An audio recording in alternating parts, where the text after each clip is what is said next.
लगातार हम देख रहे हैं कि पुनीता कैसे यहाँ पर आतंकियों का सफाया किया जा रहा है, क्योंकि इससे पहले भी कई बार आतंकी अटैक कर चुके हैं, ना सिर्फ कश्मीर में किया, जम्मू से भी ऐसी तस्वीरें सामने आती है। लेकिन अब आतंकियों का सफाया होगा, चुन चुन कर आतंकियों से बदला लिया जाएगा। बिल्कुल, देखिए प्लानिंग पाकिस्तान में होती है, लेकिन इस प्लानिंग को अंजाम जम्मू कश्मीर में दिया जाता है, लेकिन अब भारत इसे बर्दाश्त नहीं करेगा। और यही वजह है कि कुपवाड़ा की अगर हम बात करें तो यहाँ पर बीते 12 घंटे से पूरे इलाके में सेना के जो सुरक्षा बल है वो पूरे इलाके को उन्होंने घेर लिया है और 12 घंटे से लगातार निगरानी। वहां पर खबर ये मिली थी कि 6 आतंकी है, जिसमें से 2 को ढेर कर लिया गया है। और इसके पीछे का मकसद यही है कि अब आतंकियों के नापाक हरकत को जो है वो बर्दाश्त नहीं किया जाएगा, आतंकियों का अंत होगा। ऐसे में सवाल ये कि आखिर क्या प्लानिंग सुरक्षा बलों की तरफ से की गई है, रिपोर्ट के जरिए दिखाते हैं।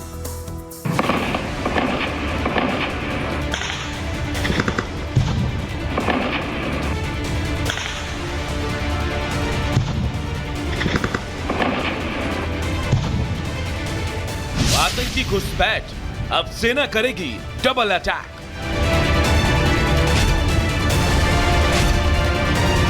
कुलगाम हो या कुपवाड़ा, घुसपैठ बर्दाश्त नहीं दोबारा।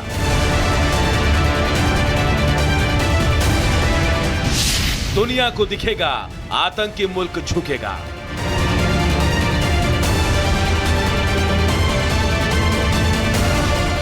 आतंक के खिलाफ भारत का युद्ध घोष।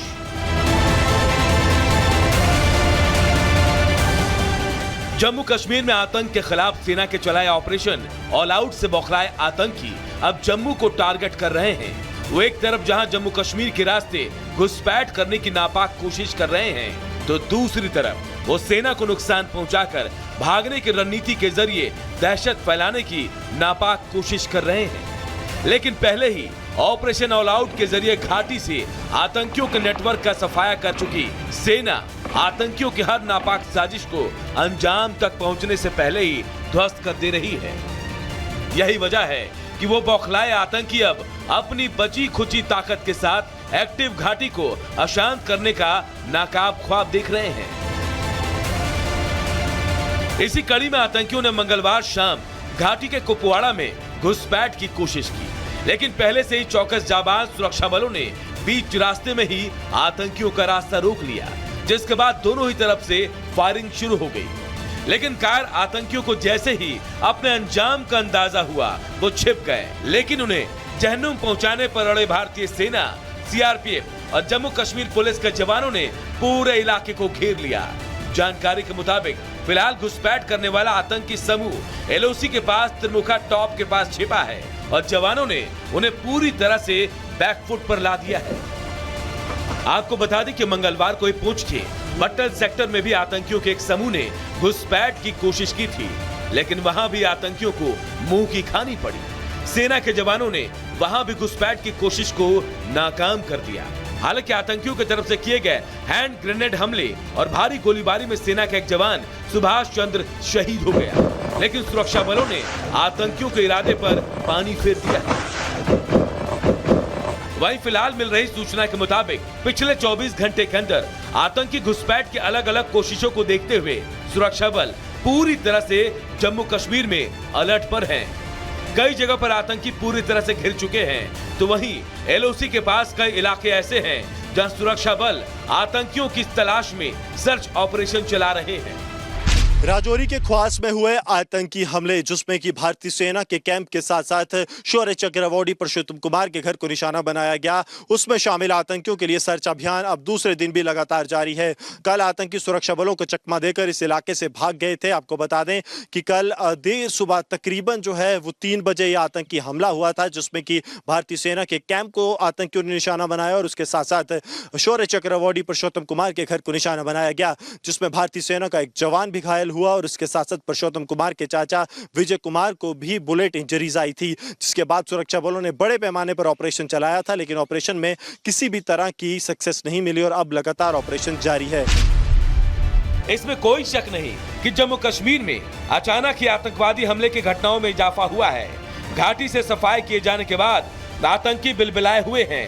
यही वजह है कि एक तरफ जहां आतंकी समूह एलओसी के अलग अलग इलाकों से घाटी में घुसपैठ की कोशिश में लगे हैं, तो दूसरी तरफ कश्मीर से खदेड़े गए आतंकी अब जम्मू में अपनी पैठ बनाने की फिराक में हैं। लेकिन सेना की मुस्तैदी के चलते वो दोनों ही जगह से खदेड़े जा रहे हैं, जिसका नतीजा है कि बौखलाए आतंकी अपने नापाक फरिश्तों के इशारों पर सुरक्षा बलों को निशाना बनाने की कोशिश कर रहे हैं। जम्मू कश्मीर में पिछले 24 घंटे में हुए आतंकी हमले की रिपोर्ट यही कह रही है। Bureau report, Republic Bharat. देखिए अभी अपडेट ये है कि 2 आतंकी ढेर हो चुके हैं और एक जवान के घायल होने की खबर भी सामने आ रही है। लेकिन सबसे बड़ा सवाल ये खड़ा होता है क्योंकि इससे पहले पुनीता में देखा था कि कश्मीर में अटैक होते थे, कश्मीर के कई जिलों, कई गांवों को निशाना बनाया जाता था आतंकियों की तरफ से। लेकिन अब हम देख रहे हैं कि जम्मू में इस तरह के मामले लगातार सामने आ रहे हैं। बिल्कुल, ऐसे में सवाल ये उठता है कि कश्मीर के बाद जो आतंकी हैं वो जम्मू को ही लगातार निशाना क्यों बना रहे हैं? आखिर इसके पीछे की प्लानिंग क्या है, रिपोर्ट के जरिए दिखाते हैं।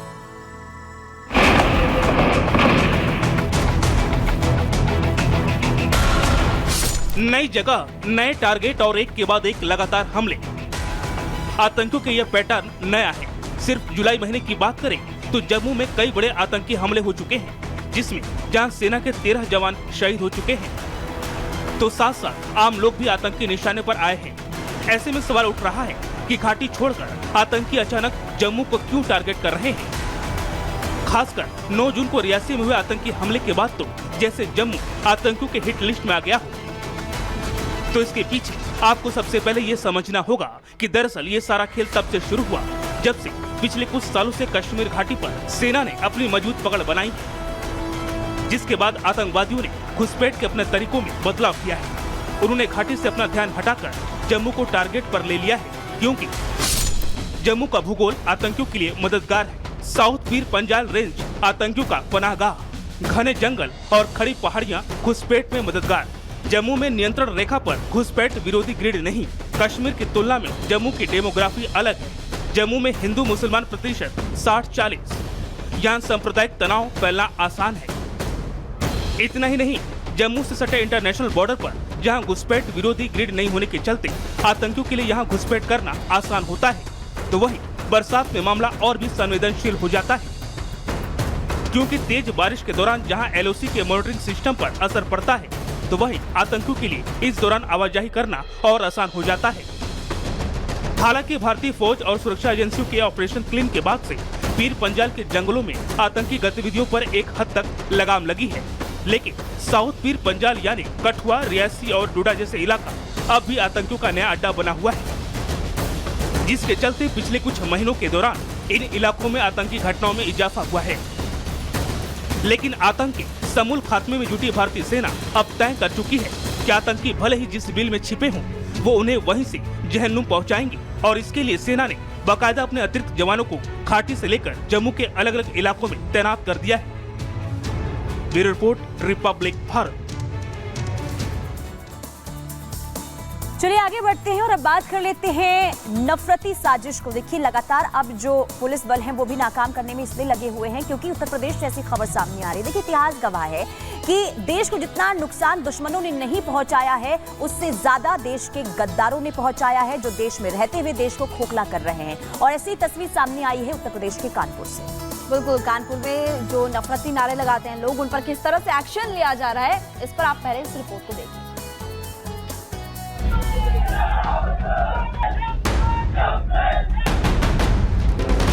कानपुर में मोहर्रम के जुलूस के दौरान का एक वीडियो वायरल हुआ।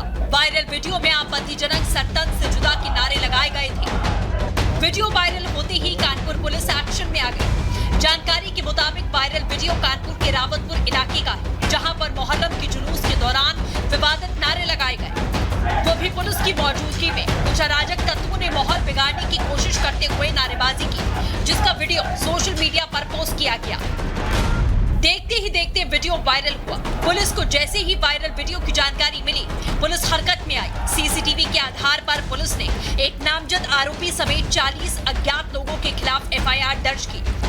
पूरी घटना रावतपुर इलाके की बताई गई। 16 जुलाई की रात को गली से मुहर्रम का जुलूस निकल रहा था, तभी मंदिर के सामने जुलूस में शामिल अराजक तत्वों ने माहौल बिगाड़ने की कोशिश की और सरतन से जुदा जैसे भड़काऊ नारे लगाए। जब ये प्रकरण संज्ञान में आया तो सोशल मीडिया के माध्यम से एक क्लिप प्राप्त हुई और उस क्लिप के जब जांच की गई तो पाया गया कि ये 16 और 17 जुलाई के रात्रि की क्लिप है और मुहर्रम त्यौहार सकुशल संपन्न होने के बाद में ये क्लिप कुछ दिन के बाद प्राप्त हुई थी। इस क्लिप का परीक्षण किया गया और परीक्षण के उपरांत इस प्रकरण में थाना रावतपुर में सुसंगत धाराओं में अभियोग पंजीकृत किया गया है।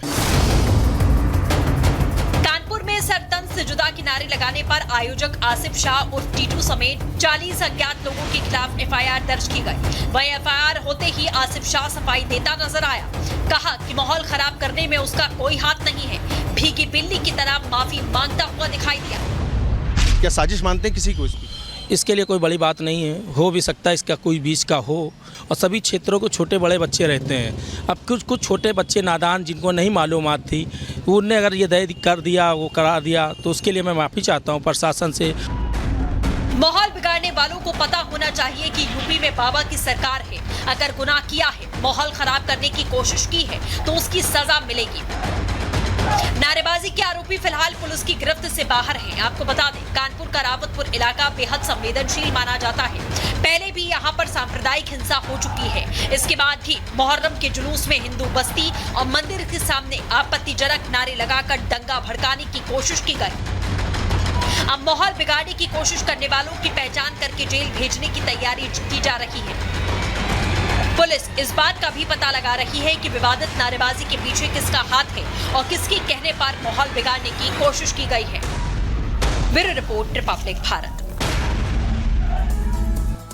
इस खबर पर और ज्यादा जानकारी के लिए अजय दुबे इस वक्त हमारे साथ जुड़े हुए हैं कानपुर से। अजय, सबसे बड़ी बात तो ये है कि हमारे देश में ऐसे गद्दार है जो रोटी देश की खाते हैं, नमक देश का खाते हैं, लेकिन इसके बाद जिस थाली में खाते हैं उसी थाली में छेद करते हैं। कैसे ऐसे लोगों पर एक्शन लिया जा रहा है?